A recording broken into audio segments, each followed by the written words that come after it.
I wish everyone here a very good morning, both to those who are present here in the lecture hall live and to those watching later online. My name is Agastya Vishwanath, and as you know, I am the lecturer and professor of this series on lectures on calculus. Now, it's very important to note that these lectures are both affiliated with the Lanserian Society of Mathematics and Physics and the Y project. Okay, so now we're going to come to lecture number 2. This is the second lecture in our series, differentiation by definition. Some fancy words there, we'll get to it in a minute. But yeah, in our previous lecture, we talked about the idea of what a derivative is, right? We understood that idea well conceptually. This lecture is all going to be all about coming up with a mathematical infrastructure to actually take derivatives, to describe derivatives. And hopefully by the end of this lesson, you'll be able to take a couple of derivatives yourself. I'll be able to give you a function and you'll be able to work out what the derivative of that function is.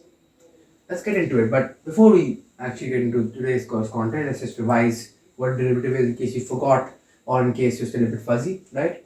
So if I take the derivative of a function commonly denoted by f prime of x, it's just another function which is output describes the rate of change of f of x at different points, right? So this is just another function, right? If I take the derivative of a function, you get just another function f prime of x, and this function, its output, is describing the rate of change of f of x at different points. I've gone through this concept in detail in my last lecture, but now I want to, in this lecture, bring very close attention to this idea at different points.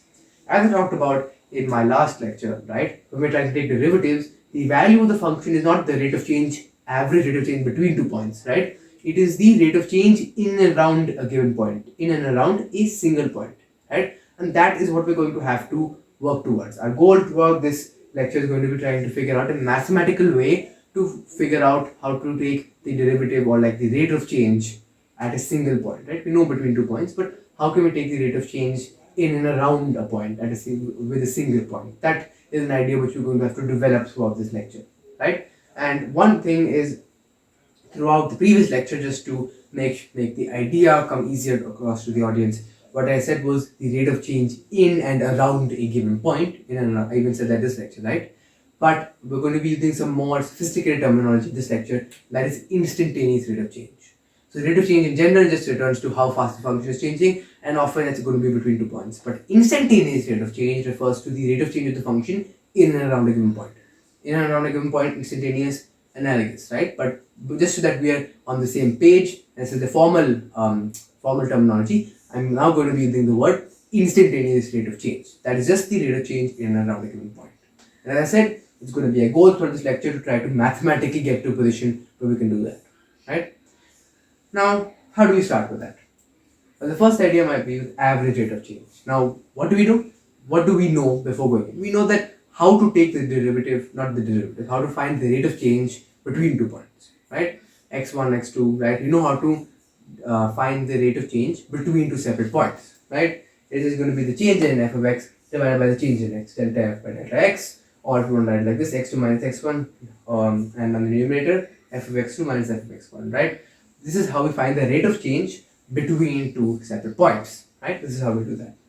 And this is what we call average rate of change, right? Because the actual rate of change of the function might be different across the interval we're taking. So when we do a rate of change like this, we get an average rate of change between these 2 points. We get a good approximation for the rate of change. But it's not the instantaneous rate of change. It's not the true rate of change of the function. It's an average between 2 points, depending on which 2 points you take when you're putting in your formula, right? Sometimes in the case of linear functions like 5x, 2x, negative 2x, right, the average rate of change between any 2 points is the rate of change of the entire function. But for most functions like x squared or sin x or cos x, right, when you take the average rate of change between 2 points, it's not actually equal to the rate of change of the function. That's why we call it that.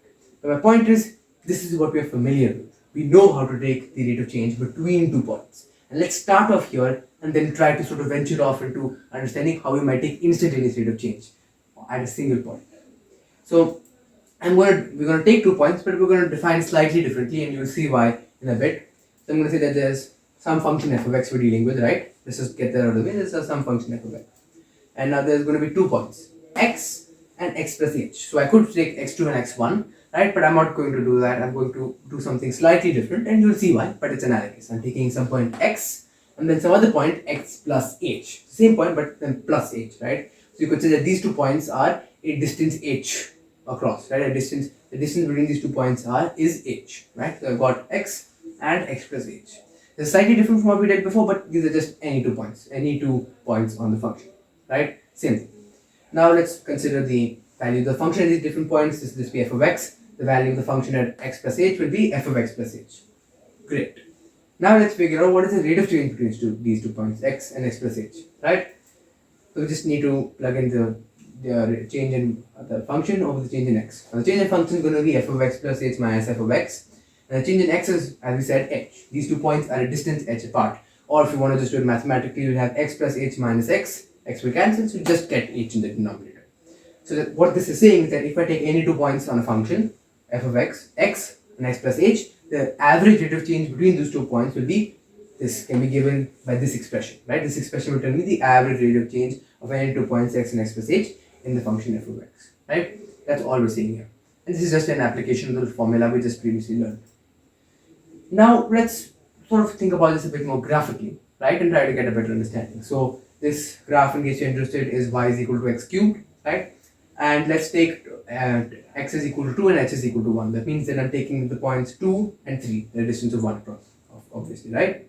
Now, when I take the average rate of change between these 2 points, graphically what that means is, if I draw a secant line, a line that intersects these 2 points on the curve, right? The slope of this line tells me the average rate of change, right? This is just a graphical way of looking at it. This is by no means what this is, right? So this is just a graphical way of looking at it. And as you can see, we can work out using our little rate of change expression we got up there, that between 2 and 3, the average rate of change is 19 units per unit. That's the slope of the curve here. Now this is, well, it's the average rate of change. It's nowhere near what the instantaneous rate of change at what, for example, x is equal to 2 might be, right? But now what I want to say is, what if you make h smaller? Well, in other words, what if you bring these points slightly closer together, right? Once again, h is just the distance between these 2 points, as you can see, right? So let's take h is 0.5, points which are 0.5 apart. So 2 and 2.5, right? And now what you can see is, while this is also the rate of change, the average rate of change is given by the slope, and we can calculate it to be 15.25. And while this is also, not great, it's a pretty good approximation, or it's a serviceable approximation for what the instantaneous rate of change at x is equal to 2 might be. It's certainly better than this one, right? So by reducing h, I've got a slightly more accurate approximation for what my instantaneous rate of change at x is equal to 2 might be, right? I would hopefully be able to agree that this is a better approximation for what the instantaneous rate of change at x is equal to 2 is as compared to this, right? Remember, the instantaneous rate of change is denoted by sort of a tangent line, a line which just barely touches the curve, a line which represents the slope of the curve at that point. The slope of that line is the instantaneous rate of change, right? So this one is not an amazing approximation, but it's serviceable, right? And what I wanted to realize is that as I made h smaller, we got a slightly better approximation. Now let's make h really, really small. Let's take 2 points which are very, very close together. So I'll take h as 0.01, 2 points which are just 0.01 apart. Now what you'll see is, this becomes a really very great approximation for what my instantaneous rate of change at x is equal to 2 might be, right? Because remember, what we're looking for is the slope of the tangent line, right? And this line looks almost as if it's tangent. My point is that as I'm bringing my points closer and closer together, as h is getting smaller and smaller and smaller and smaller, my average rate of change between these 2 points gets closer and closer and closer to the instantaneous rate of change. It becomes a much better approximation for the instantaneous rate of change. So the smaller I make h, the better approximation my average rate of change is for my instantaneous rate of change. That's what I'm talking about, right? It should be a fairly intuitive concept, right? If I bring the points closer and closer and closer and closer together, then the average rate of change between those 2 points would get closer and closer and closer and closer to what the instantaneous rate of change at the first point might be, right? Please pause the video if you're watching online to help this concept sink in, right? All I'm saying is that the average rate of change can be sometimes taken as an approximation for the instantaneous rate of change, but when we are doing that, if you make the distance between the 2 points in question smaller and smaller and smaller and smaller and smaller, then our approximation, which we're using the average rate of change for, gets better and better and better and better, right? Great. In case you're still a bit fuzzy about it, here's another way to think about it, right? This expression is just a change in f of x divided by a change in x, right? So when we're taking h as very, very small, when we're making the distance between the points very, very small, what we're doing is we're taking a very teeny tiny change in f of x and dividing it by a very teeny tiny change in x, right? And that gives us a good approximation for the instantaneous rate of change. So when I want to figure out the instantaneous rate of change in x is equal to 2, for example, I'll take a teeny tiny change in x and a teeny tiny change in f of x, and I divide those two to figure out the instantaneous rate of change, and that's a better approximation for the instantaneous rate of change as compared to if I took 1 and 2, like very big changes, right? So these are different ways to think about it, right? And my overarching point here is that as h gets smaller and smaller and smaller and smaller, my average rate of change gets closer and closer and closer and closer to what the instantaneous rate of change might be. Just let that point sink in. And now at this point you might be thinking, well, if h is equal to 0, right? If h were to actually equal 0, there would be 0 distance between the points. If the points were literally the same point, well, then that should tell me my instantaneous rate of change, right? So we have seen that as my points get closer and closer and closer together, right? The approximation which the average rate of change gives gets better and better and better and better. So what if h is equal to 0, right? What if we just plug h is equal to 0 into the formula? Maybe we'll get a meaningful value that can be our instantaneous rate of change. No harm done, easy, basic algebra, nothing's wrong with that. Let's just try. But let's actually try. So we've got h is equal to 0, just plug that into the formula and see if we get any meaningful output. If it does, if we do, then job's done, right? We have got an exact instantaneous rate of change. Let's do that. F of x plus h minus f of x over h, so we put 0 and oh. So not only do we get 0 in the numerator, but because x was in the denominator, we get 0 in the denominator, and so our expression is undefined. This does not work. So while we were on the right track when we were considering smaller and smaller and smaller and smaller values of h, just plugging in h is equal to 0 blindly, unfortunately does not work. And I'm sure that many mathematicians before the pioneering Newton and Leibniz, right, the people who created calculus, many mathematicians before calculus existed must have tried this method and failed and realized that and concluded that it must be impossible. Instantaneous rate of change does not exist. We can't calculate it, right? But I'm sure it must be crystallizing in many of your minds right now that instead of just blindly plugging in h is 0, a more sophisticated mathematical infrastructure might be used to yield a better result. That being limits. Limits, right? These are amazing things. The limits. I love limits. I'm not sure if you love limits, but I love limits. Alliteration. There you go. Right? And what are limits? You might ask me. Well, I'm kind of hoping you know what limits are going into this lecture. But simply said, the limit as x approaches a of f of x, right? This could be some expression or whatever, is what is basically asking as x gets closer and closer to a, right? As x approaches the value of a, what does f of x approach? What does f of x get closer and closer and closer to? So as x gets closer and closer and closer to a, what is f of x getting closer and closer and closer to? That's what the limit of as x approaches a of f of x is, fundamentally, right? I could take the limit as x approaches 2 of x squared, right? And that's basically asking as x gets closer and closer and closer and closer to 2, what does x squared approach? And the answer is just 4, right? So as x gets closer and closer and closer to 2, x squared gets closer and closer and closer to 4. It's not rocket science, and you might say that limits are kind of useless, like I can just put x is equal to 2 into that. But limits tend to be particularly useful when we want to set some variable equal to a value, but the expression is undefined at that value, right? But you still want to figure out some kind of meaningful idea of what the expression might be equal to at that value. And when you look at that, that's an exact situation. We want h to be equal to 0, but we can't just blindly substitute it as 0 because our expression becomes undefined. So why not, instead of substituting, take the limit as h approaches 0 of this expression. Remember, this expression is just telling me the average rate of change between any 2 points. And by taking the limit as h approaches 0 of this expression, all I'm saying is that I am seeing what that average rate of change approaches as the points get closer and closer and closer together, as the distance between the points tends towards 0.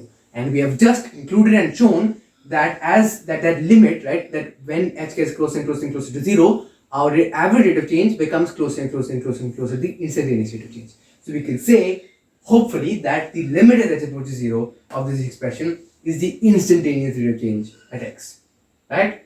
It is the instantaneous rate of change at x. Why? Because what we're doing is, once again, we're taking 2 points, right, and we're bringing them closer and closer and closer and closer and closer together. And when we do that, I just showed you that the average rate of change between those 2 points gets closer and closer and closer to the instantaneous rate of change. So the limit is basically just saying that entire sentence in this abbreviated notation, right? As h gets closer and closer to 0, this will get closer and closer to what? My instantaneous rate of change. So we can say that the limit as h approaches 0 of this expression, which is telling me my average rate of change, is just the instantaneous rate of change at x, right? Once again, you can think about it in terms of changes. This is a change in y, and this is a change in f of x, and this is a change in x, right? we're taking the limit as these changes get smaller and smaller and smaller and smaller. That gives us a good understanding of the instantaneous rate of change, right? Now please take a moment. If you're watching online, rewind the video if you have to, pause, whatever you need to do, because this is a very important moment. We have just come up with mathematical infrastructure to describe a derivative, right? That's what we've done. I've been repeating myself a lot, so just if you need some more reinforcement or if you need some more time to crystallize, please take it, rewind, pause, whatever you need to do, but we'll be moving on otherwise. So this is what a derivative is. It's this limit, right? This is how we can mathematically describe a derivative. So this, I'll be moving on.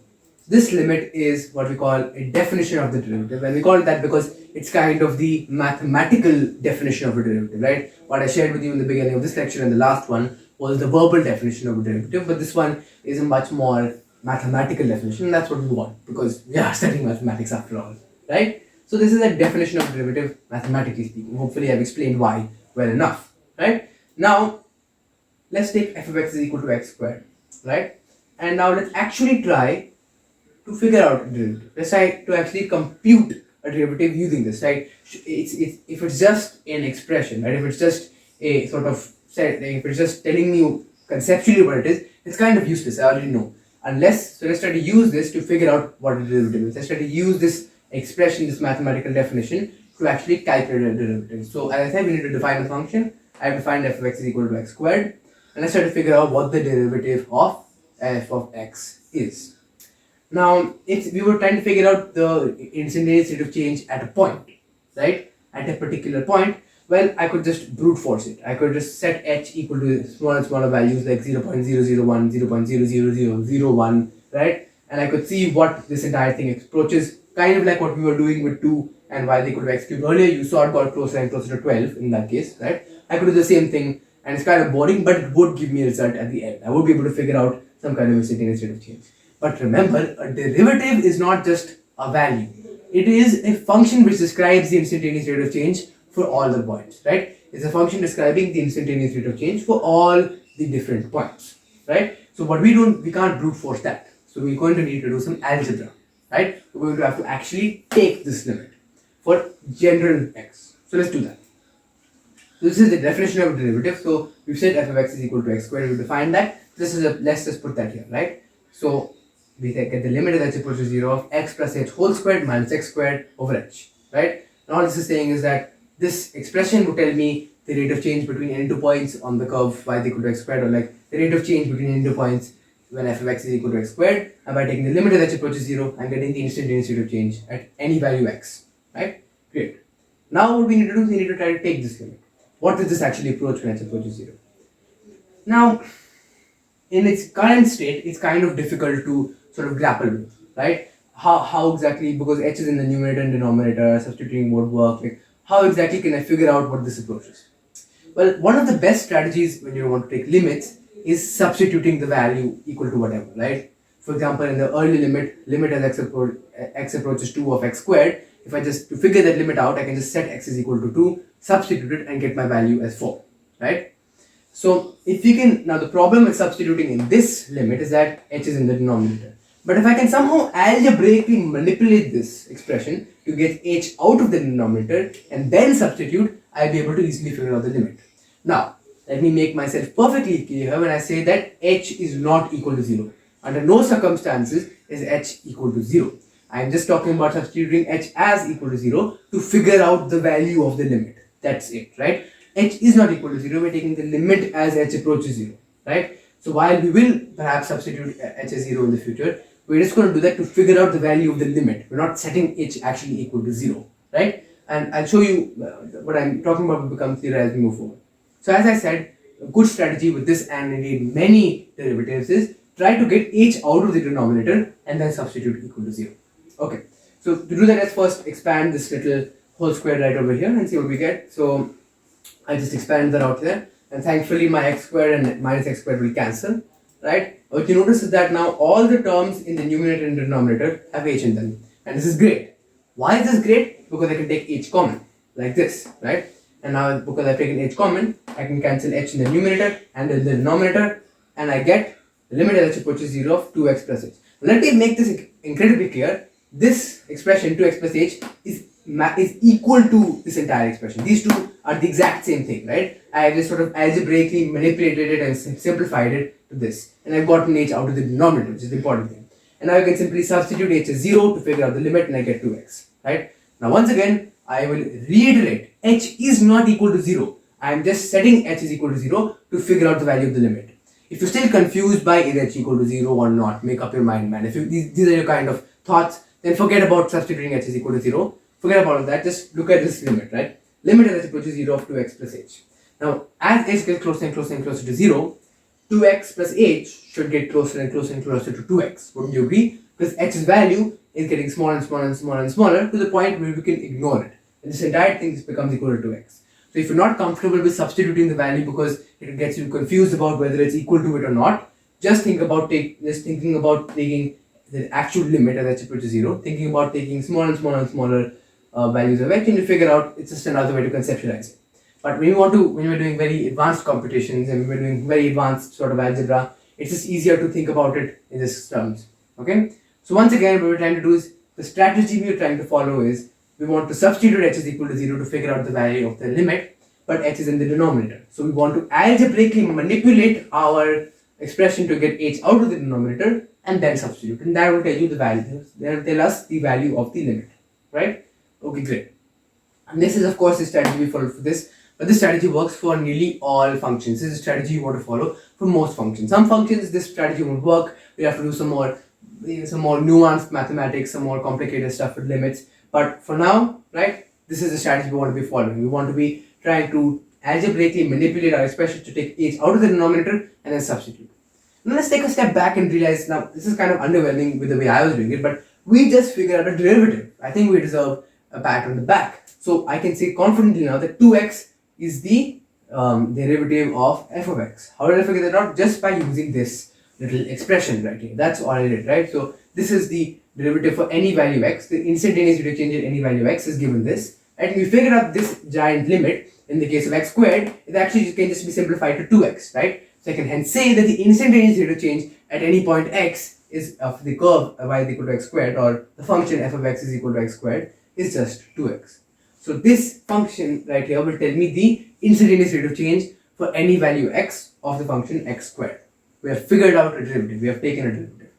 And great, right? So if you recall last lecture, I told you that the derivative of x squared was 2x. Hopefully now you understand why.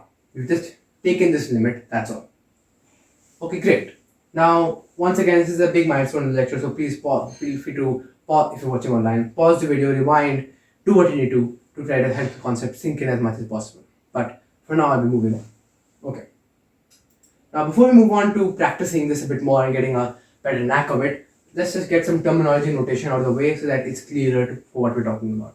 First is the word differentiation. You might remember this from the title of the lesson. What does differentiation mean? It is just another word for taking the derivative, right? So it refers to taking the derivative. So when I say I want to take the derivative of f of x, another way to say take the derivative of is to differentiate.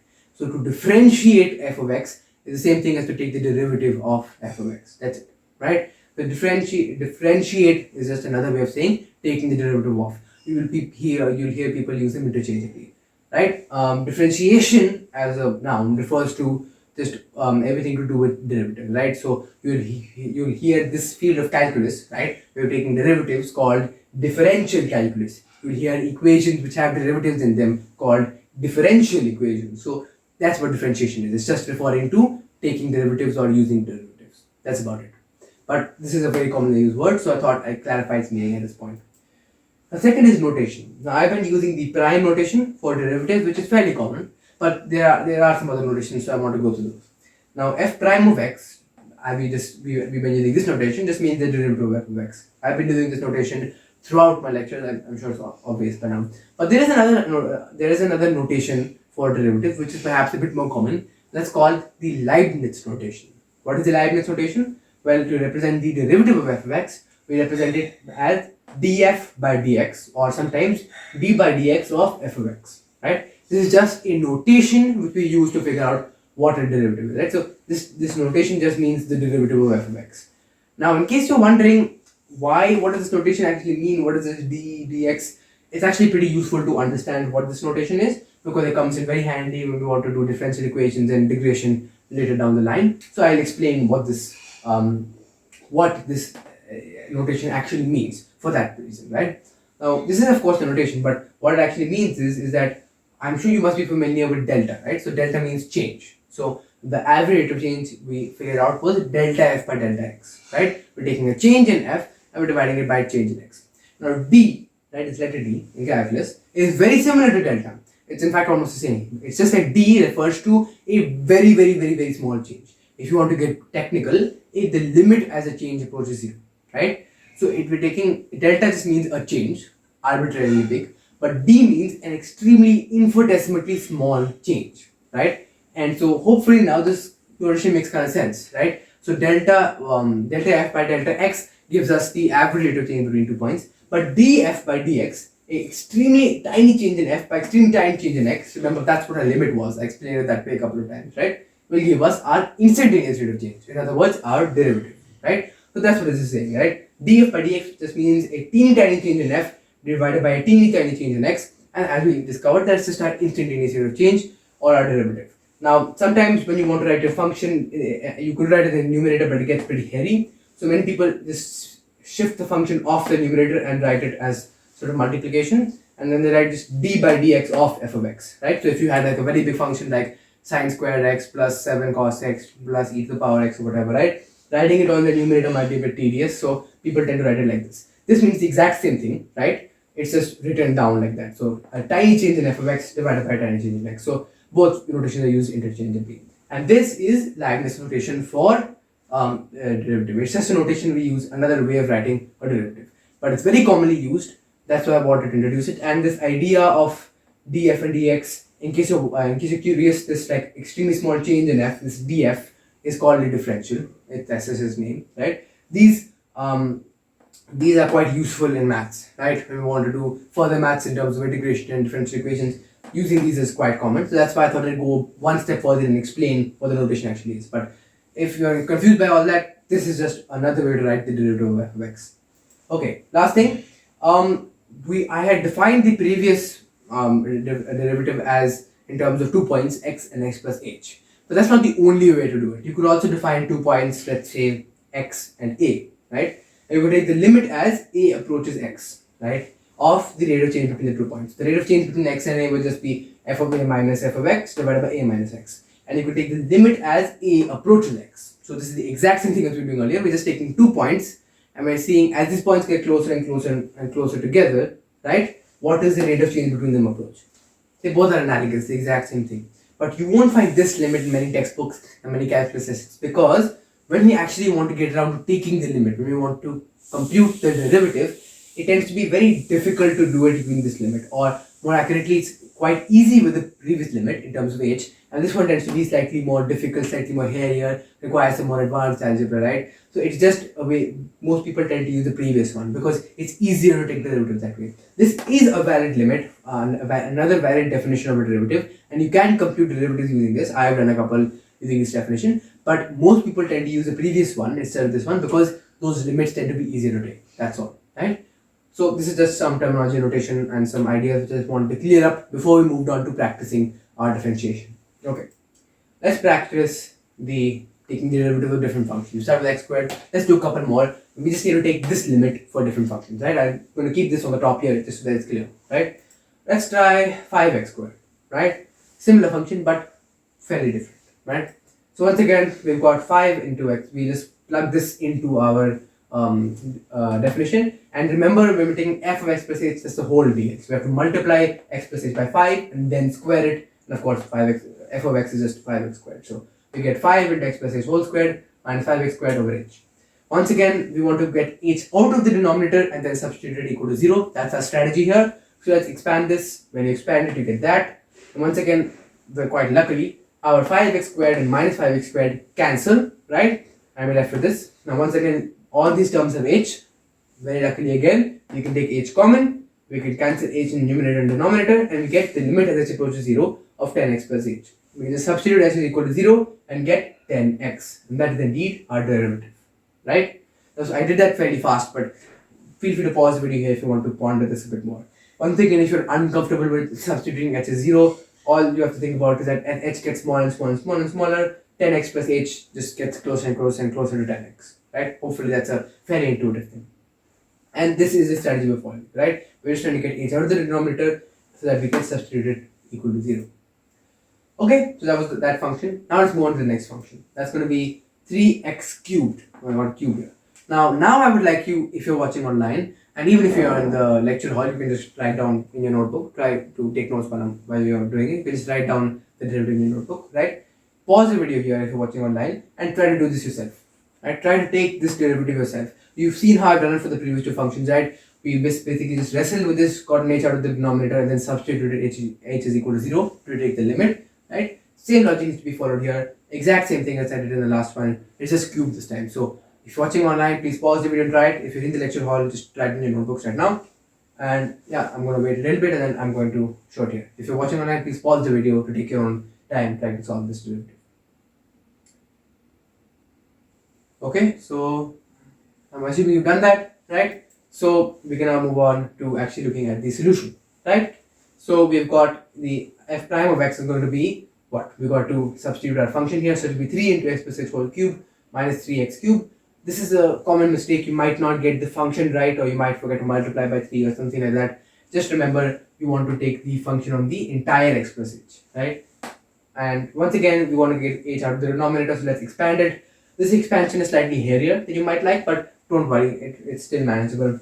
X cubed and minus 3x cubed minus x cubed cancel, right? And now all the terms here have h in them. We'll take h common and we cancel it and we get 9x squared plus 9xh plus 3h squared. We substitute h is equal to 0 and this term becomes 0, that term becomes 0. This is the only term left, 9x squared, which is our derivative of this function.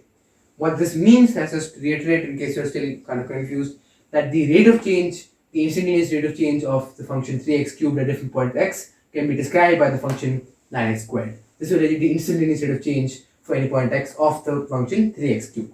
Just throwing that in there, a few functions to make sure that that idea is properly cemented. But yeah, this is the strategy we're using. Getting h out of the denominator, and usually by taking h common in the numerator and cancelling, and then substituting h is equal to 0, right? Or just seeing what the function tends to as h approaches 0. Alright, let's try another one. Now we've got a plus, we've got a sort of a compound function. We've got 4x squared plus 7x, right? So this one might be a bit more difficult, but it should still be alright. Once again, please pause the video if you're online and try your notebooks if you're offline, and let's see what the derivative is. So if you're watching online, please pause the video now, try this yourself, take as much time as you want, and then come back. I'll be waiting for you and I'll show you the solution. Okay. Alright, so let's look at the solution now. Okay. Now, once again here, it is very important to make sure you substitute the function correctly, right? So we've got to take 4x plus h whole squared. F of x plus h will be 4x plus h whole squared plus 7x plus h. Make sure you get this idea right? So f of x, if f of x is 4x squared plus 7x, then f of x plus h will be 4x plus h whole squared plus 7x plus h. It's a common mistake many students make where they don't get this function substitution properly, so I'm just reiterating it each time. And of course, we'll just got to subtract f of x, which will just be 4x squared plus 7x.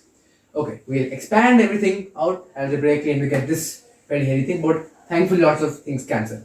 4x squared minus 4x squared, 4x squared minus 4x squared cancel, 7x and minus 7x cancel, and we're just left with 3 terms, 8xh plus 4h squared plus 7h.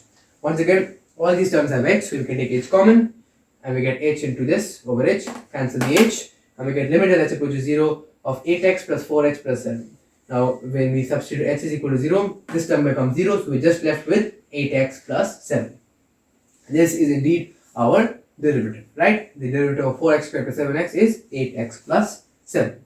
And once again, this is just the limit telling us what our derivative is. We're trying to get each of the denominator and we substitute and we are done, right? Okay, next function, right? Oh, this one's interesting. This one's really interesting. 1 upon x. Slightly different from the ones we were doing earlier. Mostly polynomials, what we were doing earlier. But this one should be slightly more interesting. Once again, don't worry, it's not too difficult. Pause the video, try it yourself. Offline, just go ahead and do it in your notebooks, right? And I'll be showing you the solution in a bit.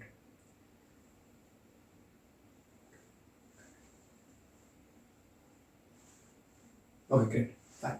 So I'm assuming that you've gone ahead and done this, right? All the people offline are done. So now I'll just show the solution.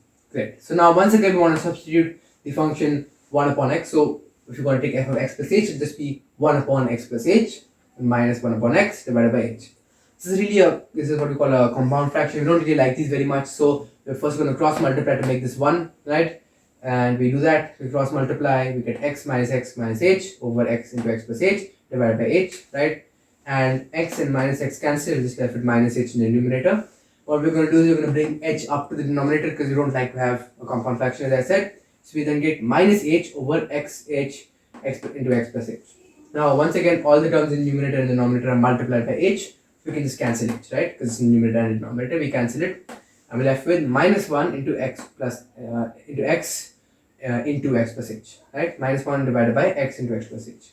Okay. Now we just substitute h is equal to 0 because we can do that now, there's no problem. And we get negative 1 over x squared. This is pretty cool, this works, right? This is exactly what we want to do, and we got our lovely derivative, right? Same strategy as we followed earlier, still worked, just a little bit more algebra required. And if you are getting, if you want to sort of gut check your derivatives, just you can sort of think of the graph of 1 over x, which looks, it's a rectangular hyperbola, right? It looks like that.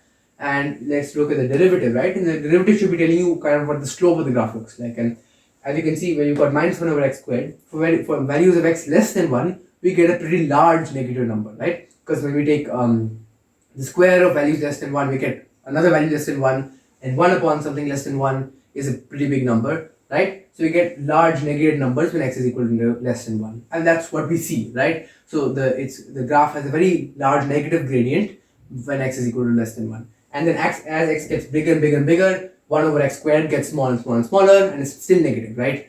So we see that, and that's what we see in the graph of 1 over x. The slope becomes really tiny, almost going to 0, right?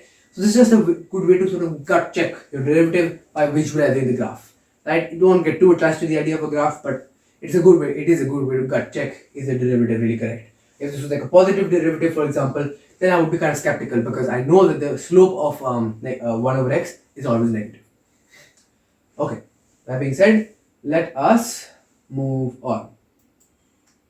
Okay, let's try square root of x. This one's kind of interesting. This one's actually slightly difficult. Yeah, this one's slightly difficult, but it just requires a new strategy. Not the overall strategy, it just requires some innovative algebra, let me call it that, right? Square root of x to take its derivative. But still, I'd like you to try it yourself. Don't worry if you're not able to do it.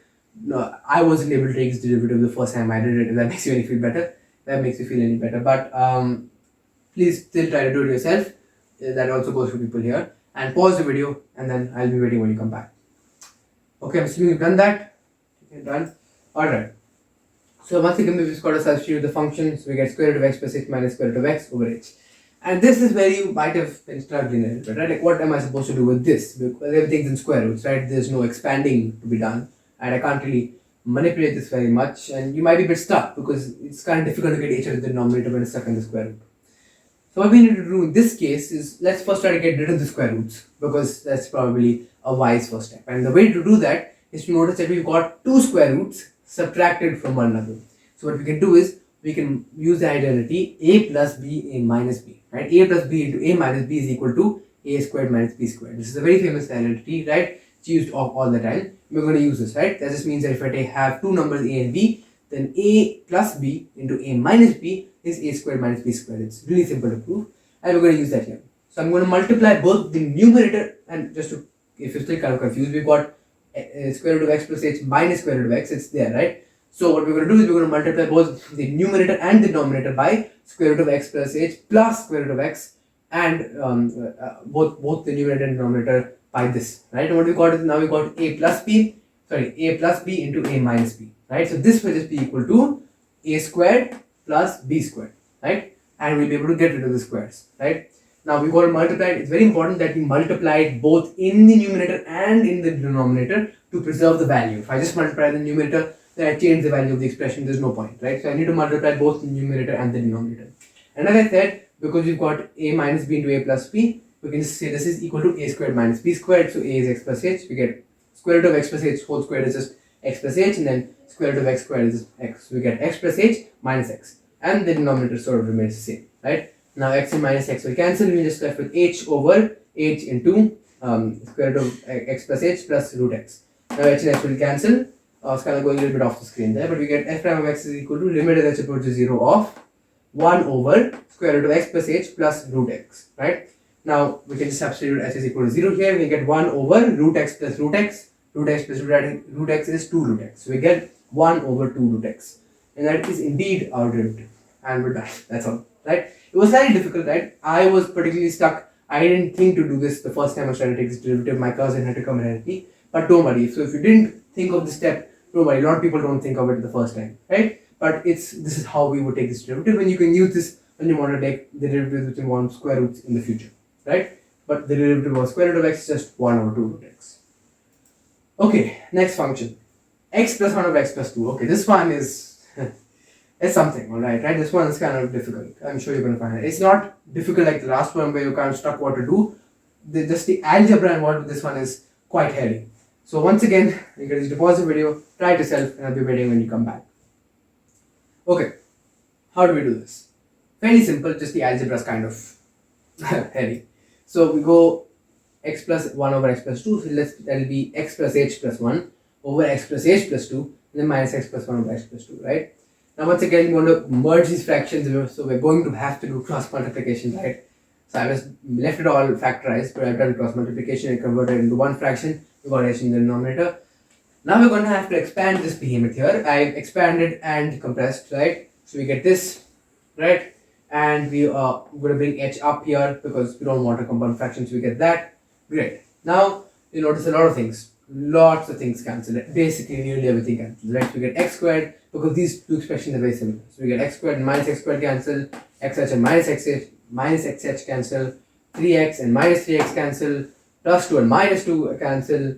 And we're just left with, and we got 2h minus h, right? The 2h minus h will just be h, so we get h in the numerator, that's it. So this entire very complicated thing just simplifies to h. That kind of fun, right? But yeah, I will left with, now when you got some stuff in the denominator, I tend to like to keep it factorized, as you've seen. You don't have to, but as a general rule in algebra, when you've got something multiplied in the denominator, don't expand it unnecessarily unless you have to. And you'll see why sort of short circuits my process here.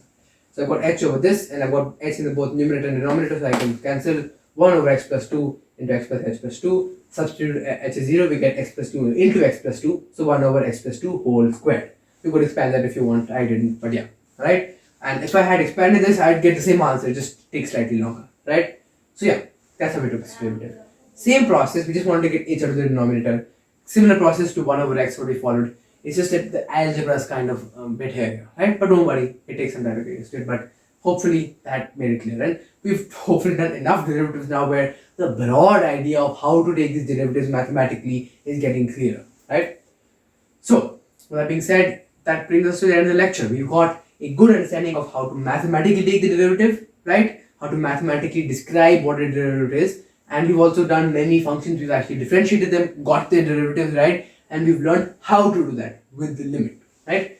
So now these lessons are unfortunately lectures, so I can't be as slow or as detailed as I like to be if it was a school lesson, right? So you're going to leave here with a very good conceptual understanding, but your actual skills in terms of taking the derivative might leave something to be desired. So to sort of prevent that, because that's the kind of the format, it's a lecture, right? I can't be going heavily into practice for teaching, right? But to prevent that, I'm going to give you a couple of problems from now on at the end of each lecture, right? Because now we've reached that point where you'll be able to do them, right? And hopefully that will help you hone your skills and actually build a good skill in taking derivatives themselves, right? Which I'm not able to do fully in the lecture. So here are some practice problems.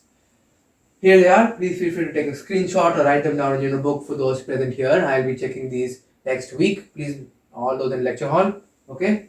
Right, and these are what we've got, right? So these 1 to 8 are what we've done before. They're fairly easy, they're not too difficult, but they're fairly easy, right? You'll manage, hopefully, right? You'll manage.